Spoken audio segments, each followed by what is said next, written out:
Passengers mocked the simple farm pilot in faded jeans. When their Boeing 737 suffered catastrophic failures at 35,000 feet, she revealed her true identity: Major Viper Crew's legendary F-35 stealth fighter pilot. Her combat skills would be their only hope for survival. Before watching full story, comment below from where you watching. Also like and subscribe for more stories. The morning sun rises over the small airport in Cedar Falls, Iowa. It is 6:30 a.m. on Tuesday, October 15th. The airport is quiet and peaceful. Maya Cruz stands near the big windows looking at the planes outside. She wears old jeans, work boots, and a faded jacket. Her dark hair is tied back simply. She carries only a small bag. She looks like a farm worker, nothing special. At 35 years old, Maya has calm eyes and strong hands. Nobody looks at her twice. She is just another passenger waiting for a flight. Flight 1247 to Chicago, now boarding all passengers. The announcement comes. Maya joins the line with business people and families. She moves quietly, keeping to herself. Behind her stands Robert Patterson, a rich insurance man. He wears an expensive suit and a Rolex watch. He looks at Maya's simple clothes and farm boots. "First time flying to the big city?" Bob asks. His voice sounds kind, but he treats her like a child. Maya glances back. "No, sir. Just going to Chicago for the day." "Business or pleasure?" Bob keeps talking. "Let me guess, you're one of those crop duster pilots, right? Flying those little yellow planes over the cornfields?" "I fly agricultural aircraft," Maya says quietly. Bob smiles big. "I knew it. My brother does the same thing in Missouri. He says it's easy flying. Just straight and level. Nothing complicated like what these big airline pilots do." Maya nods and says nothing. In front of them, college student Lisa Chin turns around. She studies at Northwestern University. "That must be so different from big planes like this," Lisa says to Maya. "I mean, going from tiny crop dusting planes to a huge Boeing 737. The pilots here have thousands of hours of training. Way more complex than farm flying, right?" "The principles are the same," Maya answers politely. Bob laughs loud. "Oh, come on. It's not even close. These airline pilots train for years. Flight simulators, emergency procedures, weather systems, air traffic control. Your little crop dusting is just flying around familiar fields. No offense, but it's like comparing a bicycle to a race car." Lisa nods, agreeing. "Exactly. Plus all the technology on these jets. Autopilots, navigation computers, radar. I bet crop dusters barely have radios." Maya almost smiles. Every aircraft has its challenges. They move forward and board the plane. Maya sits in seat 14B, the middle seat. Bob takes the window seat next to her. Lisa sits across the aisle. Bob keeps talking as they sit down. "So, what got you into crop dusting?" "Family business," Maya says briefly. "Did your dad teach you to fly?" "I learned to fly in the service," Maya answers. "Oh, the military." Bob sounds interested. "Let me guess, transport pilot? Flying cargo around?" Maya shakes her head. "Fighter pilot?" Bob laughs out loud at his own joke. "Come on now. No offense, but women don't fly fighters. Maybe you flew some transport missions or cargo planes." Maya's jaw tightens, but she keeps her voice calm. "I flew F-35 Lightning II stealth fighters." "F-35s?" Bob is still laughing. "Those are the most advanced fighter jets in the world. Only the absolute elite pilots fly those. Top Gun stuff. No way they'd let crop dusters." He stops talking when he sees Maya's eyes. There is something hard in them, something that wasn't there before. "I mean," Bob tries to fix his mistake, "I'm sure you did important work. Support roles are crucial too." Maya turns to look out the window. "Support roles?" she whispers to herself. Lisa leans over. "Don't mind him. I think it's cool that you served. What was your job in the Air Force?" "I was a pilot," Maya says simply. "That's awesome. What kind of planes? Transport? Tankers?" Maya closes her eyes. "Let's just say I'm not in the military anymore." The flight attendants start their safety demonstration.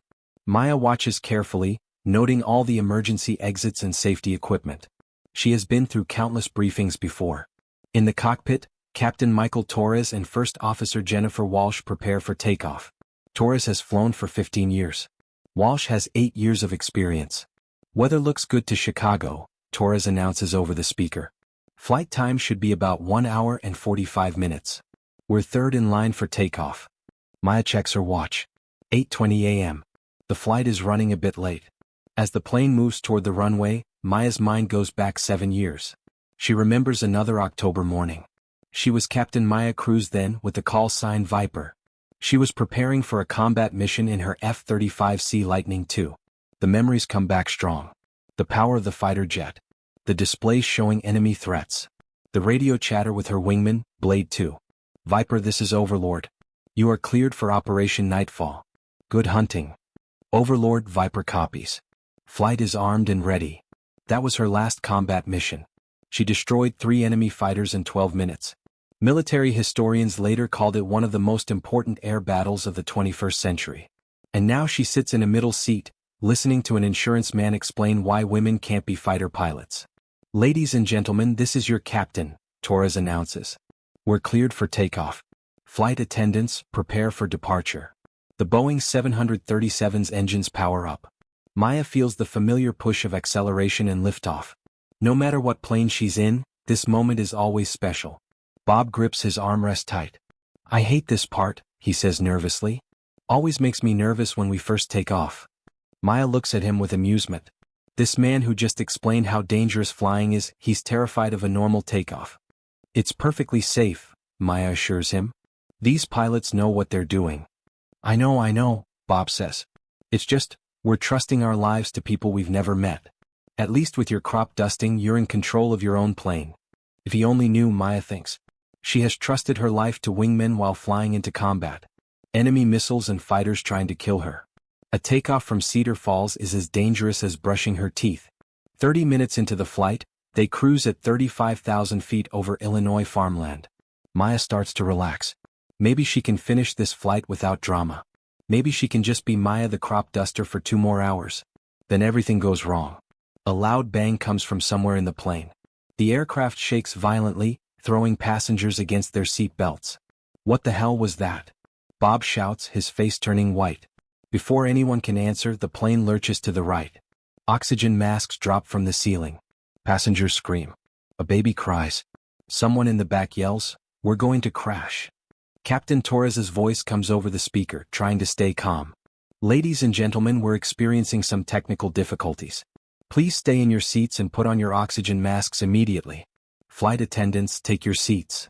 Maya has her oxygen mask on before most passengers even react. Her training kicks in automatically. She quickly understands the situation. Loss of cabin pressure means a breach in the hull or pressurization failure. The plane's behavior suggests flight control problems. This isn't just technical difficulties. This is a cascade failure. Multiple systems failing at once. Bob fumbles with his oxygen mask, panic on his face. This isn't supposed to happen. These big planes are safe. They have backups for everything. Lisa is crying across the aisle, unable to get her mask on properly. Maya reaches over and helps her, speaking in a calm, strong voice that cuts through the chaos. Listen to me. Breathe normally. The mask is working. You're going to be fine. Lisa looks at Maya with terror. How can you be so calm? We're going to die. No, we're not, Maya says with complete certainty. The pilots are trained for this. The aircraft can handle it. But even as she speaks, Maya's experienced ear picks up worrying sounds. The engines aren't running smoothly. There are vibrations that shouldn't be there. The plane is in a slight dive that the pilots can't seem to fix. Another violent shake rocks the plane. This time the lights flicker. Overhead bins pop open, spilling luggage into the aisles. Maya unbuckles her seat belt and stands up. "Ma'am," calls flight attendant Jenny Morrison, struggling to keep her balance. "Please stay seated. We're in an emergency." "I know we are," Maya replies, moving toward the front with sure balance. "I need to speak with the pilots." "I'm sorry, but passengers cannot access the flight deck during—" "I'm not just a passenger," Maya interrupts. Her voice carries authority that makes Jenny stop talking. "I'm a pilot, and right now your flight crew needs all the help they can get." Bob calls out from his seat. "She's just a crop duster. She can't help with something like this." Maya ignores him and continues to the cockpit. She knocks firmly on the reinforced door. "Captain, this is Major Maya Cruz. I'm a military pilot and I need to assist." "Go away," comes the muffled reply from Captain Torres. "We're dealing with an emergency." Maya takes a deep breath. She hasn't used her call sign in 3 years. But lives are at stake now. "Captain, this is Major Maya Cruz. Call sign Viper." "I repeat, call sign Viper." You need to open this door now. Silence from the cockpit. Then Maya hears First Officer Walsh's voice. Did she say Viper? More talking than the sound of locks opening. The cockpit door opens and Captain Torres looks out. His face is pale with stress, sweat on his forehead. Did you say call sign Viper? He asks quietly. Maya nods. I did. Torres stares at her for a long moment, then steps back. Come in. Maya enters the cockpit and immediately understands why the pilots are struggling. The instrument panel is lit up like a Christmas tree with warning lights. Alarms are blaring. The aircraft is fighting against the controls. Holy Mother of God, whispers First Officer Walsh, staring at Maya. You're the Viper. The F-35 pilot from the Syria mission. Right now, I'm the pilot who's going to help you save this aircraft, Maya says, sliding into the jump seat behind them. What's your status? Captain Torres fights the controls, muscles straining. We've lost hydraulic system completely. System B is failing. Engine number 2 is showing compressor stalls. Flight management computer is giving us conflicting data. We're losing altitude and I can't stop the descent. Maya's eyes sweep across the instrument panel. Her fighter pilot training analyzes multiple data streams at once. She sees the problem immediately. You've got a cascade failure triggered by the hydraulic loss, she says calmly. The flight management system is trying to compensate for control positions it can't verify. Engine 2 isn't actually failing. It's being starved by throttle commands from a computer that doesn't know what's real anymore. Can you fix it? First Officer Walsh asks desperately. Maya is already reaching for controls. Switch to manual reversion on the primary flight controls. Disconnect the autopilot and auto throttles. Go full manual. But the checklist says. The checklist wasn't written for this specific failure combination. Maya cuts him off. I've seen this before in combat when battle damage caused multiple system failures. Trust your basic instruments. Ignore the warnings. Fly the airplane, not the computers.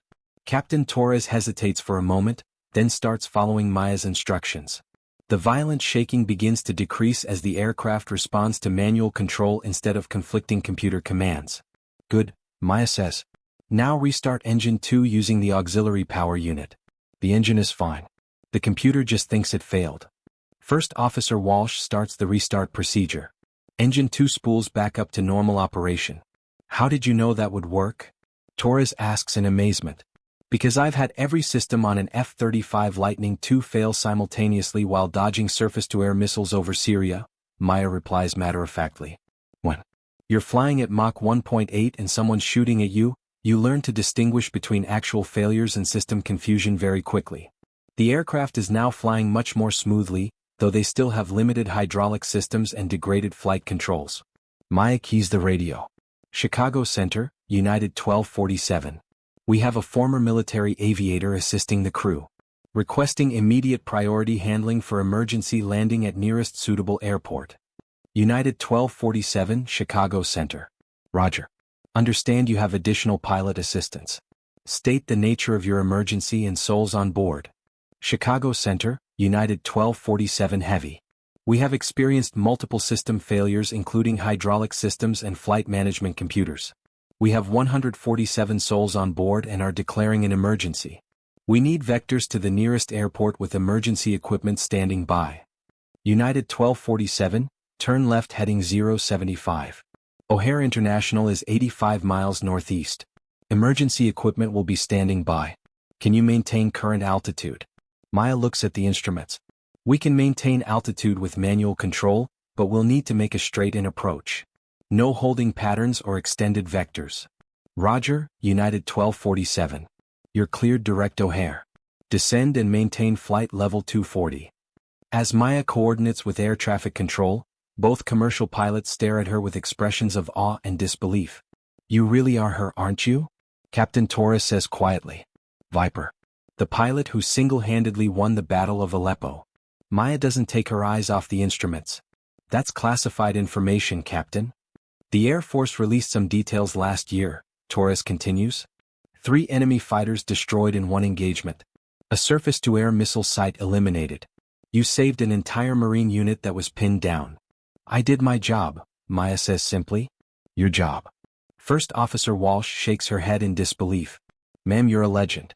Every military pilot knows about call sign Viper. They teach your tactics at Top Gun. They teach improved versions of my tactics. Maya corrects. The enemy adapts. We have to adapt faster. Captain Torres works the radios while Maya helps manage the aircraft. Why aren't you still flying fighters? Someone with your skills. Maya's expression hardens slightly. Budget cuts. Congressional hearings. Politicians decided the future of air combat was going to be drones and missiles. They didn't need expensive human pilots anymore. That's insane, Torres says. You just demonstrated exactly why we need pilots like you. No computer could have diagnosed this problem and solved it so quickly. Try explaining that to a congressman who's never been in an airplane, Maya replies bitterly. The radio crackles with a new voice. United 1247, this is Razor flight of 2 F-35 Lightning IIs. We've been scrambled to escort you to O'Hare. How can we assist? Captain Torres reaches for the radio, but Maya stops him. Let me handle this. She keys the mic. Razor flight, this is call sign Viper aboard United 1247. Complete silence on the radio. Then, say again United 1247. Did you say Viper? Razor flight, this is Major Maya Cruz, call sign Viper. I'm aboard United 1247 assisting with emergency procedures. The radio erupts with excited chatter from the F-35 pilots. Holy! It's actually Viper. The Viper from the 355th Fighter Squadron. Ma'am, this is Razor 1 Lieutenant Colonel Johnson. It's an incredible honor, ma'am. The entire fighter community knows your record. Maya smiles for the first time since the emergency began. Thank you, Razor 1. Right now, I need you to coordinate with O'Hare Tower. We're coming in with degraded flight controls and limited hydraulics. Make sure the runway is clear and emergency equipment is in position. Absolutely, ma'am. Consider it done. Razor flight will clear the airspace and coordinate emergency response. Through the cockpit windows, Maya can see the 2 F-35 Lightning II stealth fighters taking position on either side of the airliner. Her heart aches as she watches them. Those sleek, deadly aircraft represent everything she trained for, everything she excelled at, everything she lost. Why did you really leave the Air Force? First Officer Walsh asks quietly. Maya watches the F-35s maintaining perfect formation alongside them. Politics. After the Syrian mission, I became too visible. Too much media attention. The Pentagon didn't want a female pilot getting all the glory. Then the budget cuts came and they used it as an excuse to force out experienced pilots they considered problematic. Problematic? Captain Torres is incredulous. You're probably the finest combat pilot of your generation. I was also a woman who made some male egos uncomfortable, Maya says flatly. And I had opinions about tactics and strategy that didn't align with current military doctrine. So when it came time to cut personnel, my name was at the top of the list. The approach to O'Hare is tense but controlled. Maya walks the crew through every step, her voice calm and professional, even as they deal with multiple system failures. United 1247 O'Hare Tower. Runway 10 right is clear. Emergency equipment is in position. Wind is 090 at 8 knots. You're cleared to land. O'Hare Tower, United 1247. We're on final approach. Be advised we may need maximum runway length due to control difficulties. Maya helps Captain Torres manage the approach. The aircraft is sluggish and requires constant correction, but her fighter pilot experience allows her to anticipate problems before they develop.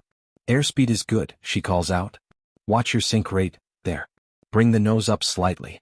Good. The Boeing 737 touches down hard but safely on runway 10 right. Emergency vehicles race alongside as they roll out, prepared for the worst. In the cabin, passengers erupt in cheers and applause. Many are crying with relief. The terrifying hour-long emergency is over. Maya unbuckles from the jump seat and stands up. Outstanding flying, gentlemen. You handled a very difficult situation with skill and professionalism. Captain Torres grabs her hand. Major Cruz, Maya, we couldn't have done this without you.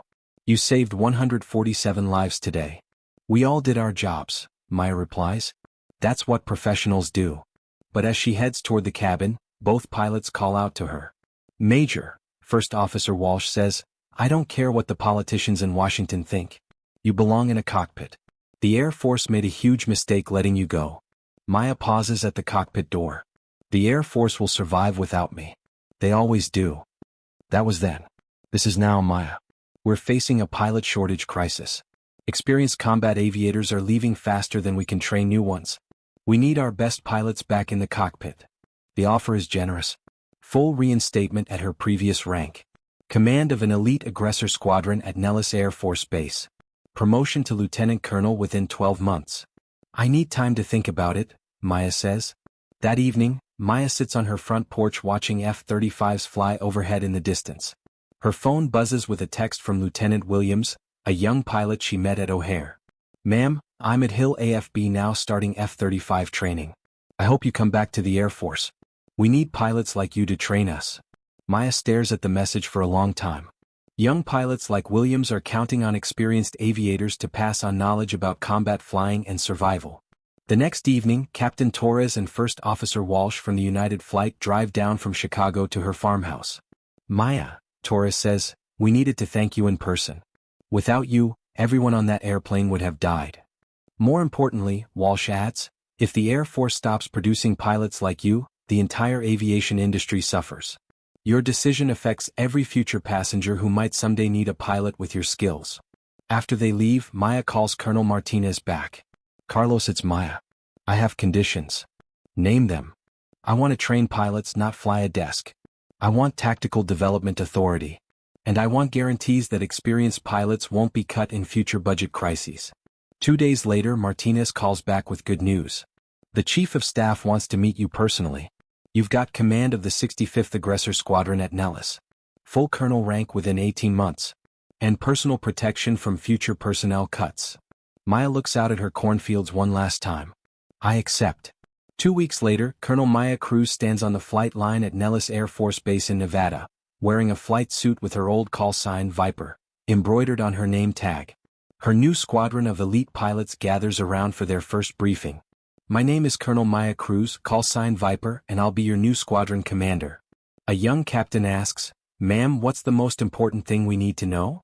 Maya thinks about Flight 1247, about Lieutenant Williams, about the cornfields of Iowa, and about all the lessons she has learned. The most important thing is that no matter what aircraft you're flying, no matter what the mission, your job is to bring everyone home. Everything else is just details. Colonel Maya Cruz, call sign Viper, is back where she belongs. And this time she's home to stay.